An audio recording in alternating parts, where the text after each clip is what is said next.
नमः संस्कृताय triple S classes में आप सभी का स्वागत है। प्यारे बच्चों, आज हम हमारी पाठ्य पुस्तक सेमुसी द्वितीय भागा जो कि 10वीं कक्षा में लगी हुई है उसका चतुर्थः पाठः शिशुलालनम पढ़ेंगे। चलिए सबसे पहले परिचय पढ़ लेते हैं। प्रस्तोयम पाठः दिगंगनाग विरचितः संस्कृतस्य प्रसिद्ध नाटक ग्रंथः कुंदमाला इत्यतः पंचम अंकात् संपादनं कृत्वा संकलितो अस्ति। अर्थात प्रस्तुत पाठ जो है हमारा संस्कृत वाङ्मय के प्रसिद्ध नाटक कुंदमाला के पंचम अंक से संपादित कर लिया गया है। इसके रचयिता प्रसिद्ध नाटककार दिगंगनाग हैं। फिर अत्र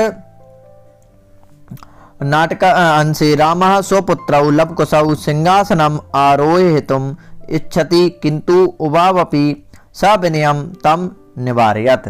इस नाटक में राम कुश और लव को सिंहासन पर बैठाना चाहते हैं किंतु दोनों अति शालीनता पूर्वक मना कर देते हैं। सिंहासनारूढ़ः रामः उभयो रूपलावण्यं दृष्ट्वा मुग्धः सन शुक्रोदे गृहति।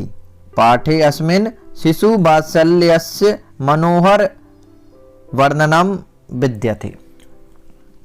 इसमें बोला रहे हैं वो कि सिंहासन पर बैठने से मना कर देते हैं, पर सिंहासन रूए राम कुश और लव के सौंदर्य से आकृष्ट होकर उन्हें अपनी गोद में बिठा लेते हैं और आनंदित होते हैं। पाठ में शिशु का स्नेह अत्यंत मनोहारी वर्णन किया गया है।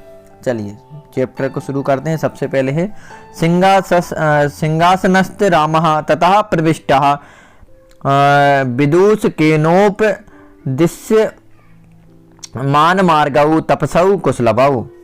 अर्थात इसमें बताया गया है कि श्री राम सिंहासन पर बैठे हैं, उसके बाद विदूषक से उपदेश दिए जाते हुए बातचीत करते हुए तपस्वी कुश और लव प्रवेश करते हैं। विदुष कहा इत आर्यौ, हे आर्य इधर से आओ। कुशलभौ रामम उपसृत्य प्रणम्य च अपि कुशलम महाराजस्य। राम के पास जाकर उनको प्रणाम करके बोलते हैं, क्या महाराजा की कुशलता है? फिर राम बोलते हैं, रामः युष्मद् दर्शनात् कुशलमिव भवतो किम वयमत्र कुशल प्रश्नस्य भाजनम एव न पुनर्तिथि जन समुचितस्य कंठाश्लेषस्य परिस्वज्य अहो हृदय गात्री ग्राही स्पर्शः। तुम्हारे दर्शन से मैं कुशल जैसा कुशल था उससे और अधिक कुशल हो गया हूँ। क्या दोनों की कुशलता के प्रश्न का ही मैं पात्र हूँ? फिर अतिथि के गले लगाने का भी औचित्य नहीं है। अरे हृदय को छू लेने वाला स्पर्श हो रहा है, ऐसा लग रहा है तुम्हें हृदय को छू लें। आधे सिंहासन पर बैठा लेते हैं, आओ मेरी गोद में बैठो। और आधे सिंहासन पर राम जी जो हैं वह उन्हें बैठा लेते हैं। आसनार्ध मुप बेसयति। फिर उभाऊ दोनों बोलते हैं, राजासनम खल्लवेतत न युक्त मध्या सितुम। दोनों बोलते हैं निश्चित से यह राजा का सिंहासन है, यहाँ हमारा बैठना उचित नहीं है। जब ऐसा वो बोलते हैं कि यहाँ हमारा बैठना उचित नहीं है, राजा का सिंहासन है, तो रामा बोलते हैं सभ्य बधानम न चरित्र लोपाय तस्माद अंक वैबहित मध्यास्यताम सिंहासनम अंक मुप उपवेशयति। अर्थात राम बोलते हैं रुकावट के साथ आचरण करना चरित्र का लोप का कारण नहीं होता, तो हृदय के मतलब गोद के समीप होने के कारण सिंहासन पर बैठो। आप तो गोद के समीप हो, आप सिंहासन पर बैठ जाओ और गोद पर बिठाते हैं। फिर दोनों बोलते हैं अनिष्ठाम नाट्यता राजन। महाराज अलमति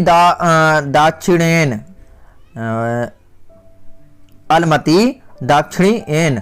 अर्थात अधिक कुशलता उदारता न करें, अधिक कुशलता न करें हम लोगों की। फिर रामा बोलते हैं अलमति शालीनतया बहुत अधिक शालीनतया शिष्टता ना करें। आप लोग बैठ जाएं, इतनी ज्यादा शिष्टता ना करें, यह उन्होंने बोला।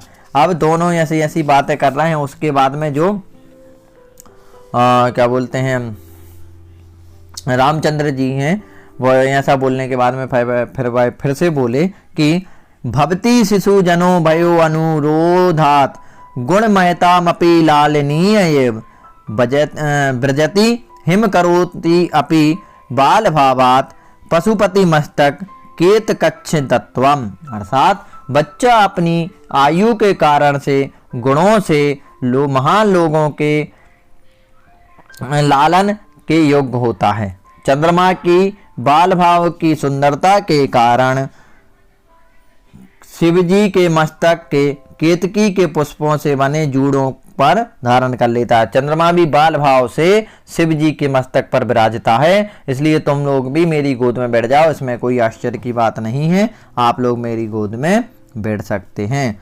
फिर ऐसा बोला तो बोलते हैं रामः ऐसा भवतो सौंदर्य बलोक जनितेन को कौतूहलेन पृच्छामि क्षत्रिय कुल पितामहेयो सूर्यचंद्रयो को वा भवतोर्बंतस्य करता। राम बोलते हैं यह आप दोनों ही सुंदरता को देखने से उत्पन्न कुतूहल के कारण पूछना चाहता हूँ कि क्षत्रिय कुल के पितामह सूर्य अथवा चंद्रमा में से आप किसके वंशज हैं, आप किसके वंशज हैं, ऐसा किसने पूछा? श्री रामचंद्र जी ने दोनों से पूछा।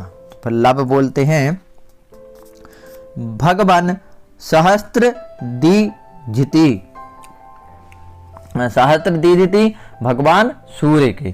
फिर राम बोले कि कसमत में समानाभिजनऊ संवृत्तौ, हम दोनों एक समान कुल के वंश के पैदा होने वाले हैं। विदूषक बोला किम द्वयोरप्येक मेव प्रतिवचनम, क्या दोनों का एक ही उत्तर है? लब बोलते हैं भ्रात रावणाम सौंदर्यो, हम दोनों सगे भाई हैं तो दोनों का एक ही उत्तर है, हम दोनों सूर्यवंश के हैं और राम भी सूर्यवंश के थे। रामः समरूपा शरीर सन्निवेशः वयसस्तु न किंचित दंतरम, शरीर की बनावट एक जैसी है, आयु में भी कुछ ज्यादा अंतर नहीं है, आयु में भी कुछ अंतर नहीं है। लवः आवाम यमलऊ, हम दोनों जुड़वे हैं। तो रामः संप्रति युज्यते किम नाम धेयम, अब ठीक है क्या नाम है आप लोगों का यह तो बता दो। तो लब बोलता है आर्यस्य वंदनायाम लब इत्यात्मानं श्रावयामि कुसम निर्देश्य आर्यो अपि गुरु चरण वंद्यायाम, आर्य की वंदना में लब इस प्रकार अपने आप को सुनाता है, कुश को निर्देश करके आर्य भी गुरु चरणों की वंदना में प्रणाम करता है। फिर कुश बोलते हैं अयमपि कुश इत्यात्मानं श्रावयामि, मैं भी कुश इस तरह से आपको सुनाता हूँ। अब क्या सुनाते हैं? फिर राम बोलते हैं अहो उदात्त रम्यम समूह दाचारः किम नाम देयो भवतोर गुरु। फिर बाद में फिर वो बात होने लगी आगे। तो आगे जब बात हुई तो उन्होंने बोला अरे यह उदात्त और सुंदर आचरण है, आप दोनों के गुरु जी का क्या नाम है? तो लब बोलते हैं लबः ननु भगवान वाल्मीकि, निश्चित से भगवान वाल्मीकि।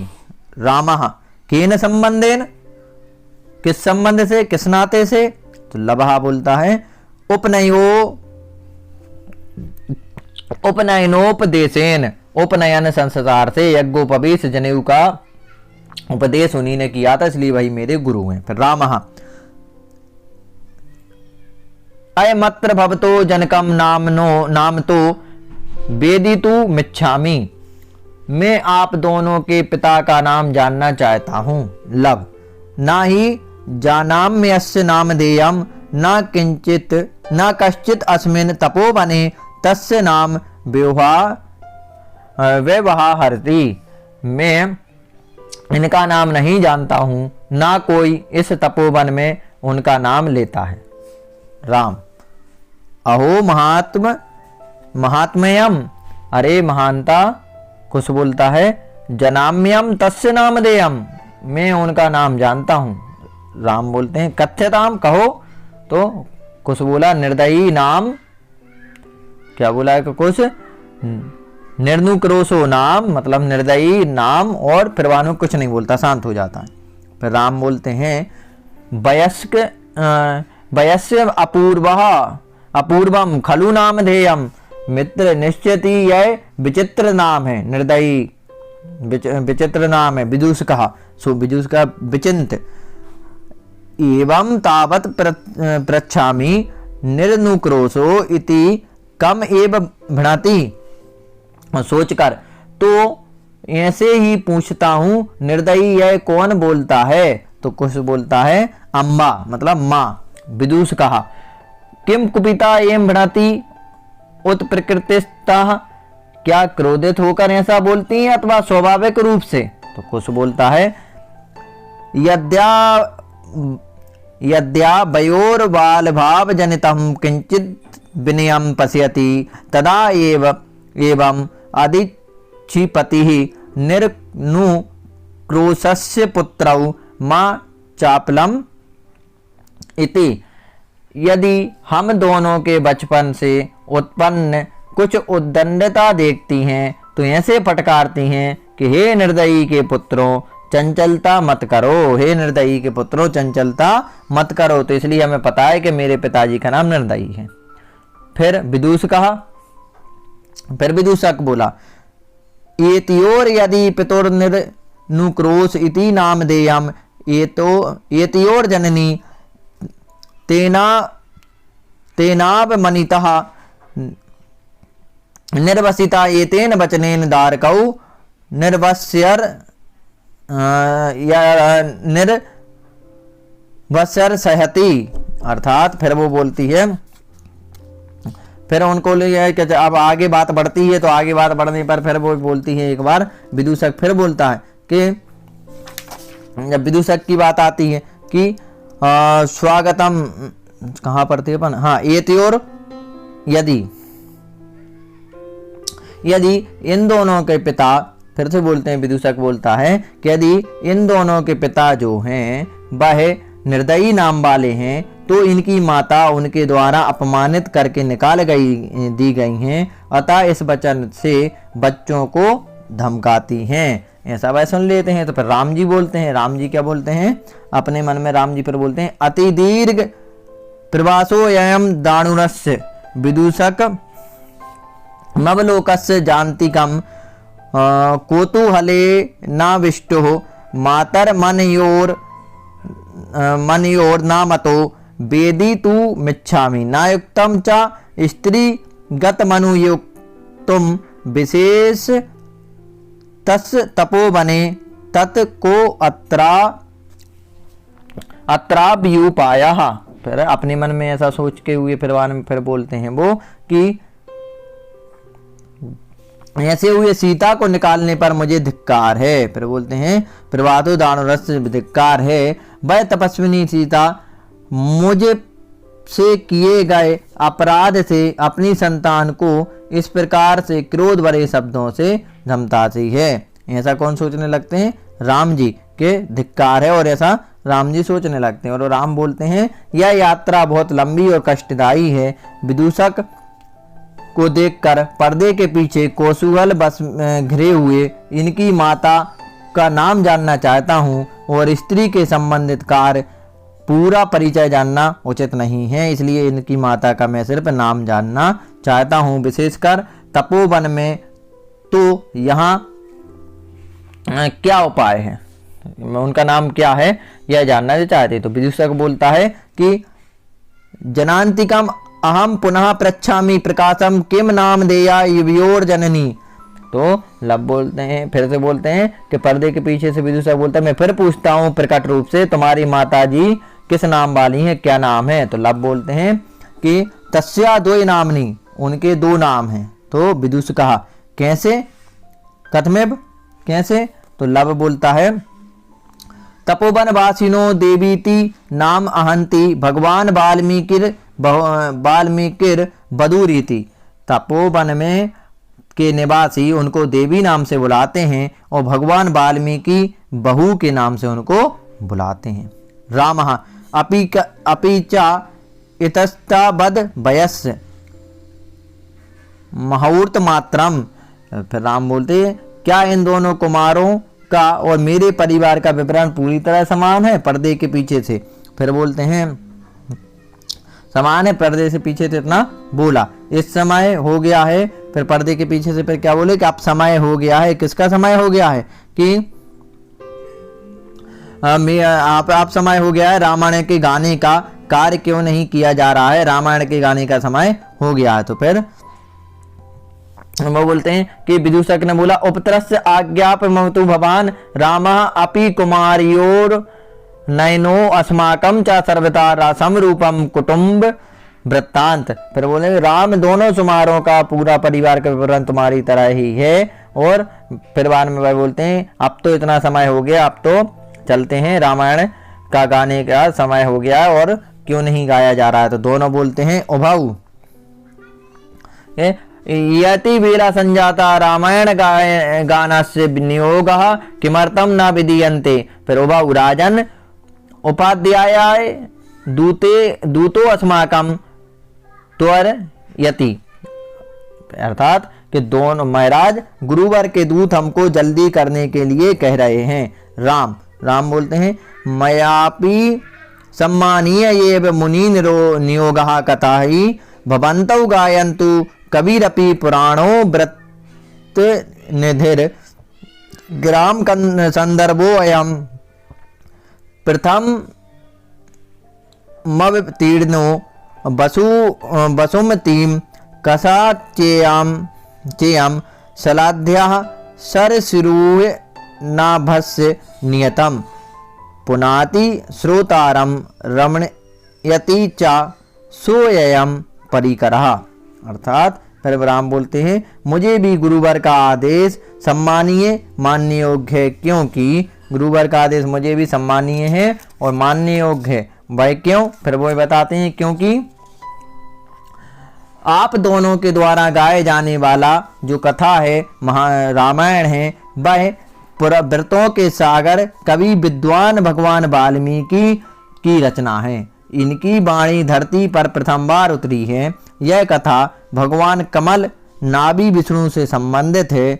इस तरह निश्चित से यह संयोग श्रोताओं के पवित्र व आनंदित करता है, इसलिए मैं यह कथा को जरूर सुनूंगा और सुनना चाहता हूँ, मैं भी व्याकुल हूँ।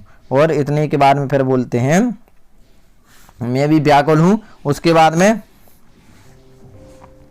व्यस्य अपूर्वो अयम मानवानां सरस्वस्य अवतारः तदहं सुहृदय जनसाधारणं श्रोतुमिच्छामि सन्निधीयतां सभासदः पृच्छामस्म दन्तितं सौमित्रिः तयोश्चिच्चरा सन परिखेदं विहरणं कृत्वा अपनयामि इति निष्क्रांता सर्वे। फिर हे मित्रों, यह मनुष्यों में सरस्वती के अवतार अनूठे विचित्र हैं, तो मैं साधारण हृदयशील लोगों की तरह मैं इसको सुनना चाहता हूँ। सभासद सब शांत हो जाते हैं। लक्ष्मण को हमारे पास भेज दो। मैं भी इन दोनों के सामने बहुत देर से आसन पर बैठने से दुख को घूम करके हटा रहा हूँ। इस प्रकार से सब निकल जाते हैं और लवकुश जो हैं वह कथा को प्रारंभ कर देते हैं। तो यह शिशु लालन में लवकुश और राम जी का वर्णन बताया गया है। उनके बीच में क्या वाद विवाद होता है, क्या वार्तालाप होता है, उसको बताया गया है। बच्चों, वीडियो अच्छी लगी हो तो वीडियो को लाइक करना ना भूलें, शेयर करना ना भूलें, और जिसने भी अभी तक मेरे चैनल को सब्सक्राइब नहीं किया चैनल को सब्सक्राइब कर ले, जिससे आने वाले वीडियोस की नोटिफिकेशन आपको समय समय तक मिलते रहें। चैप्टर पूरा देखें। चैप्टर बहुत आनंदित है, बड़ा हो गया है, पर फिर भी पूरा देखें। जैतु संस्कृतम जैतु भारत। आगे की वीडियो में मैं इसकी एक्सरसाइज पढ़ा दूंगा। यह वीडियो बहुत लंबी हो रही है। जैतु संस्कृतम जैतु भारत। नमः संस्कृतम।